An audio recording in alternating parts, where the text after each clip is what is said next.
எல்லாமே உடச்சி விட்டாச்சு. பச்சை மிளகாவும் நல்லா ரோஸ்ட் ஆகிட்டு, அடுத்து நம்ம சாபுதானாவை தட்டிடலாம். இதை நம்ம அப்படியே கிண்டி விட்டால் கண்ணாடி பதத்துக்கு வந்தால் வெந்துட்டுன்னு அர்த்தம்.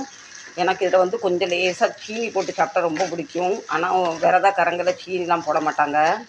இது வேகிறதுக்கு ரொம்ப நேரம் எடுக்காது, டக்குன்னு வெந்துடும்.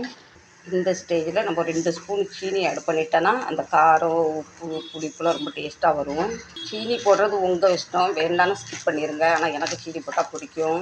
இப்போ பாருங்கள், அப்படியே குண்டு மணி மாதிரி இப்படி லைலான் மாதிரி ஆகுது பாருங்கள், சில்க் மாதிரி ஆகுது. அந்த ஸ்டேஜில் நமக்கு வேக போகுதுன்னு அர்த்தம்.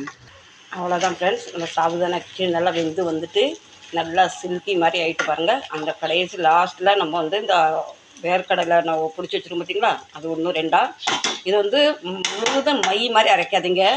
1 2 அப்படி எடுக்கும் போது வாயில் கட் பண்ணணும். அந்த அளவுக்கு ஒன்று முழுசாக வைக்கணும். சரி ஃப்ரெண்ட்ஸ், நம்ம சாபுதானா கிச்சடி சூப்பராக ரெடி ஆகிட்டு. இதுக்கு நீங்கள் எனக்கு எத்தனை மார்க் தருவீங்க கண்டிப்பாக கமெண்ட் பண்ணி சொல்லுங்கள். நீங்களுமே கண்டிப்பாக வித்தியாசமாக ஒரு தடவை வீட்டில் செஞ்சு சாப்பிடுங்க. உங்கள் கணவருக்கு செஞ்சு கொடுத்து அசத்துங்க.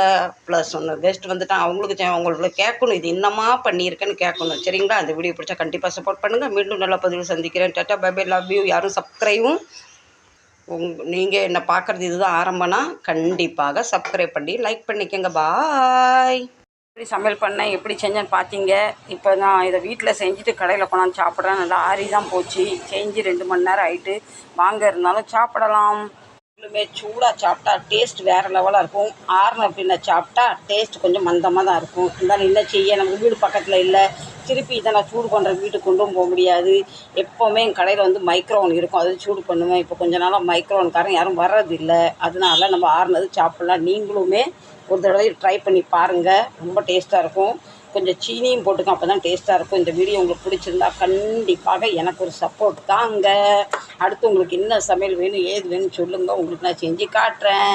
நீங்கள் பண்ணுற மாதிரி வரலனாலும் நான் பண்ணுற மாதிரி ஏதோ சப்புன்னு செஞ்சு காட்டுறேன். இந்த வீடியோ பிடிச்சா லைக் பண்ணுங்கள், ஷேர் பண்ணுங்கள். நான் டேஸ்ட் பண்ணி காட்டுறேன் எப்படி இருக்குன்னு. அந்த சீனி உப்பு காரம் வேறு லெவல். இதில் வெங்காயம் எதுவும் போடலை, வெங்காயம் போடக்கூடாது. கண்டிப்பாக சப்போர்ட் பண்ணுங்கள். பாய். பாய் சொல்கிறதுக்கு முன்னாடி, இன்றைக்கி திருமண நாள் கொண்டாடும், பிறந்தநாள் கொண்டாடும் அனைத்துக்கும் என்னோட மனமார்ந்த நல்வாழ்த்துக்கள். ஓகே, பாய்.